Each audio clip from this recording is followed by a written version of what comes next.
सजावल में हिंदू पंचायत की जानिब से मुर्गियों की बाजियाबी के लिए पब्लिक पार्क पर धरना दिया गया, जिसमें हिंदू बिरादरी समेत सजावल की सियासी, सामाजिक, मजहबी रहनुमाओं समेत शहरियों ने कसीर तादाद में शिरकत की। एहतजाज में कश्मीर पुलिस के खिलाफ शदीद नारेबाजी की गई और कंदकोट में पुलिस की जानिब से पुरअमन एहतजाज को पुरतशद्दुद एहतजाज में तब्दील करने की मजम्मत की गई। उस मौके पर हिंदू पंचायत के सदर डॉक्टर होचंद ने परवान न्यूज़ से बात करते हुए कहा कि मैं तो समझता हूँ कि पुलिस जो है वो बोतारों का काम करती है। पुलिस के सारे थाने जो होते हैं वो पुलिस बोतारों की होती है और उनकी मर्जी से ही जो है वो पुलिस की जो है वो तबादले होते हैं। हर डिस्ट्रिक्ट में वो जो बोतार होता है उसकी मर्जी से जो है ऑफिसर आता है, तो वो उसके खिलाफ कैसे करेगा।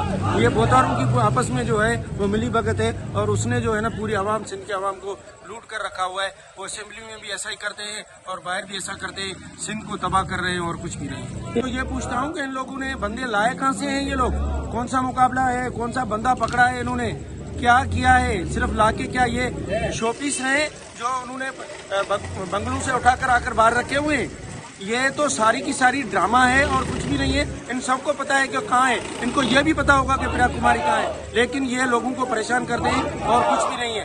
लोग कितना बर्दाश्त करेंगे।